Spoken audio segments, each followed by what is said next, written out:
new home, let's talk about all these gifts that our kids said they wanted. With me, I have Miss Shannon from Shannon and Shannon Associates. First, Miss Shannon, can you please tell me what you do in your business? Absolutely. Again, I'm Nicovana Shannon, CEO and co-founder of Shannon and Associates Inc. And what we specialize in is financial coaching. We do financial coaching for individuals and small businesses. So we are really focused on training individuals on how to manage their money and how to make sure that they're planning for the future and leaving a legacy for their family. You know what? I like the last part you just said, leave a legacy. And according to our kids, they want squeeze and hoverboards and kind of sound like a lot of this stuff costs a lot of money. I had posted a question to parents on Facebook. How much do you spend during the holidays? Nothing or just too much? And I believe I'm one of those parents who have spent too much money just for Christmas. So, Miss Shannon, can you please tell me how can I stick to a budget and why it's important for me to stick to a budget?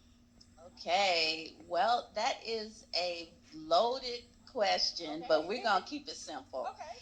Yes, so just on average, a family of four normally spends an upper of $1,300 during the Christmas season, give or take, depending on what you do in regards to gifts or just experiences or getting together with family. So, the best thing to do is really to have perspective on what you are wanting to target for Christmas.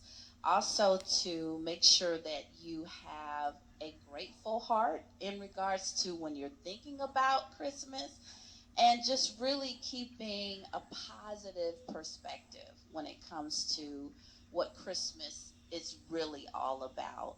And when you think about those three things, it kind of breaks down like this. When you think about perspective, you want to make sure that you are being as true and transparent with your family. So these conversations just don't start at Thanksgiving.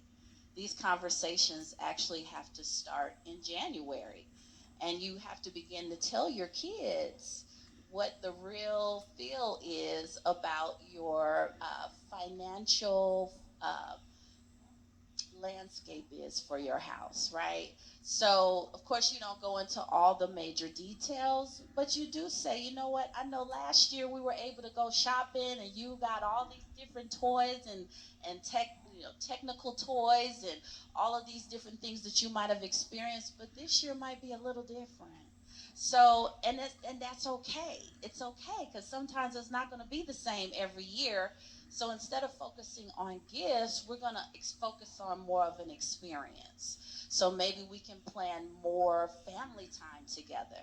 Maybe we can join together as a family and choose movies that we want to watch on Fridays or Saturday nights and then make it a whole thing.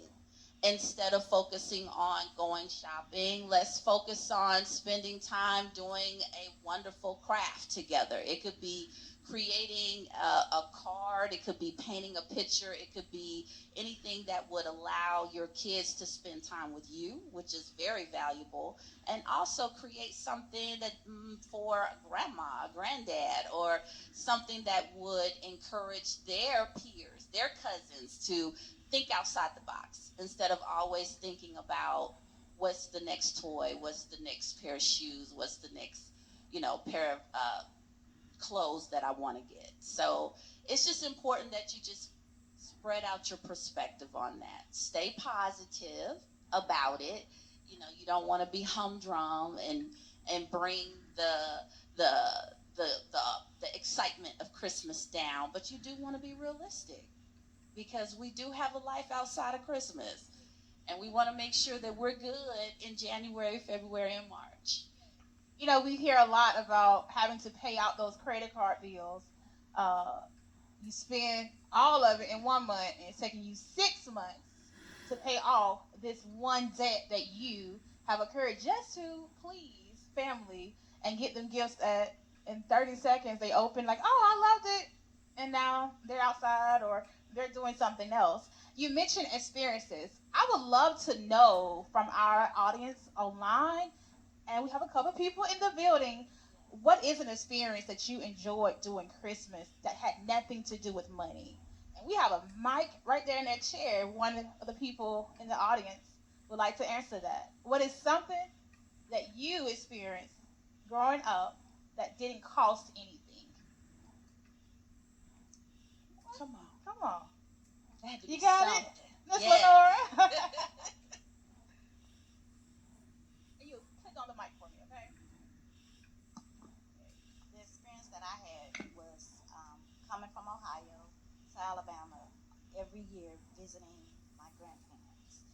And we would sit around the fire with apples and oranges and nuts, and it wasn't about the money. It wasn't about the toys. It was the family. Just getting together with the family. And that's what we have to get back to. Absolutely. That is what is important, because once all the things are gone, or when you can't afford the things, what have you taught your kids? Absolutely. I remember there was an interview that Kennedy did, and one of the things that she mentioned was giving, and how she was happy when she was able to give to people. Now that is something that she had to have seen her parents and her family do. Absolutely. And can I expound on Go that ahead. a little bit? So, in regards to just keeping your family together and inclusive, giving is one of those things, like a gift exchange. That is a great way to keep your budget intact. Is actually having everyone just choose one gift. Also, deciding if it's going to have a certain price point. It could be that the children, if they wanted to participate, their price point is $10. If it's the adults, it could be between $25 and $50. And so, and as long as everybody stays within that certain budget, you are really counting your coins, but you're still having the experience and you're still having the gift exchange all at the same time. So by the time all of that is over, you're not out of source with your money, and then of course everyone else is in line as well. So it's kind of like a family experience in regards to making sure everybody is winning when it comes to saving. So Miss Shannon, tell me what you would give us advice when we're shopping. What should we be asking ourselves? Because I know me. I go to Ross, y'all, and put it all in my buggy. Oh, and it could. I literally would go through my closet and tell on myself. And I purchased the same pair of pants 3 times, Hmm. two of the shirts. This necklace I have on right now, I have another pair, so I'm not gonna get it for Christmas. Like I was just like, oh my God, Kiera, what is going on? Because you just get in a store and you just buy, buy, buy, Yeah. and I really don't need. So before I am making these purchases, what are some questions I can be asking myself? Okay, well, if you're buying for others, I think the first question would be, is this something that they actually need, or is it something that is thoughtful? So if it's thoughtful, it doesn't necessarily have to have a huge dollar value.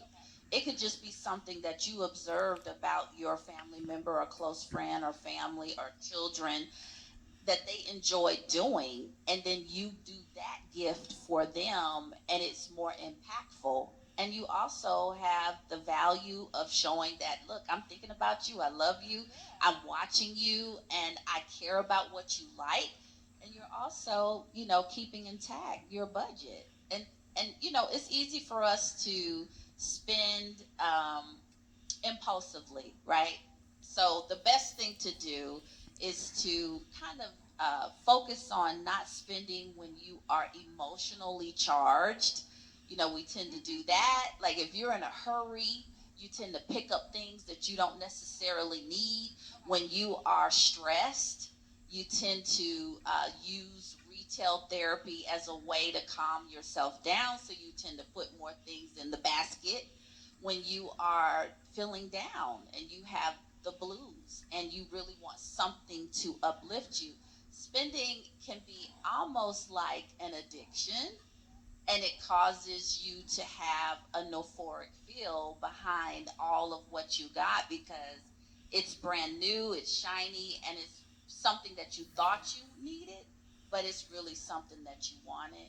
So it's just being mindful of yourself. When you do shop, shop with a list, shop with a certain amount of money. Like when you go in, it's easier to have cash on you. I know we don't really do cash as much, but if you know that if you are going to spend 3 times more with your debit card or credit card, then having the cash that you need to get what you want will also help you stay balanced.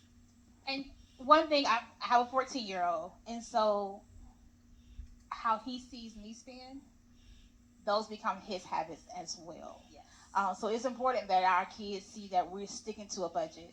Even say, hey, this Christmas you only get 500, but then we buy $850 worth of gifts. So those type of habits are teaching them that they can kind of backtrack on goals that they set. And I believe that is really important that we stick to our budget. Absolutely. And with you saying that, really they do catch what you do over what comes out of your mouth. So, yes, that's very important. So, if you know that you are an overspender and you tend to, be a little lax on the dollar, then think about that because your kids do watch what you do. Now, you may tell them not to, but they watch what you do. They're going to do what you do, not what you say. Well, that is our segment on gift giving and gift receiving. We hope that this Christmas we all are more patient with ourselves and we're more thoughtful. Think of something different to your family. Family game night. Okay, you guys can decide to make gifts for each other versus going out and buying, but create those memories that will last way longer than any gift that you buy from Walmart. All right, give us a moment. I'm gonna do some announcements, and we're gonna go to our second segment, which is co-parenting.